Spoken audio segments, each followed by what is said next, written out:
ওম শ্রী পরমাত্মনে নমঃ।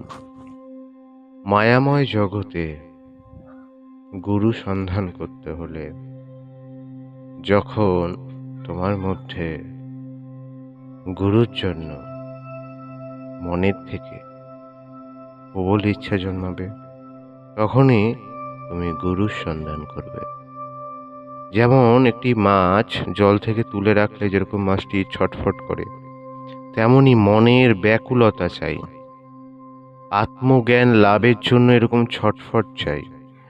মনে যদি আত্মজ্ঞান লাভের জন্য এরকম হতাশ ছটফট ভাব, কখন সেই জ্ঞান লাভ করব, কখন সেই সত্যের দর্শন করব, কোথাও তো সত্য পাই না, এইরূপ ছটফট অবস্থা, চঞ্চল অবস্থা যখন সৃষ্টি হবে, তখনই প্রকৃতপক্ষে গুরুর সন্ধান করা প্রয়োজন। আত্মজ্ঞান লাভ করতে হলে, ব্রহ্মজ্ঞান লাভ করতে হলে যোগের পথে আসতে হবে, এবং তখনই যোগী গুরুর সন্ধান করতে হবে। মনের ব্যাকুলতা চাই, পূর্ণমাত্রায় ইচ্ছা শক্তি এবং আগ্রহ চাই, না হলে সম্ভব নয়। মরুভূমিতে যেরকম তৃষ্ণার্ত পথিক যে সত্যের সন্ধান, অর্থাৎ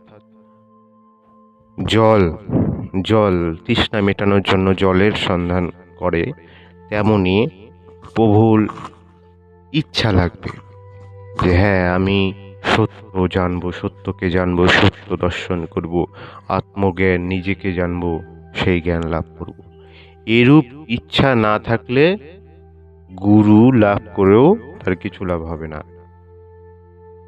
যখন শিষ্যের মনে এরকম প্রবল ইচ্ছা হবে, তখন গুরু তার কাছে এমনিই প্রকট হবে এবং শিষ্যকে যে বিদ্যা গুরু প্রদান করবে সেই বিদ্যা সফল হবে, এবং শিষ্য সেই বিদ্যা গ্রহণ করে সেই বিদ্যার বৃদ্ধি এবং জ্ঞান লাভ করবে।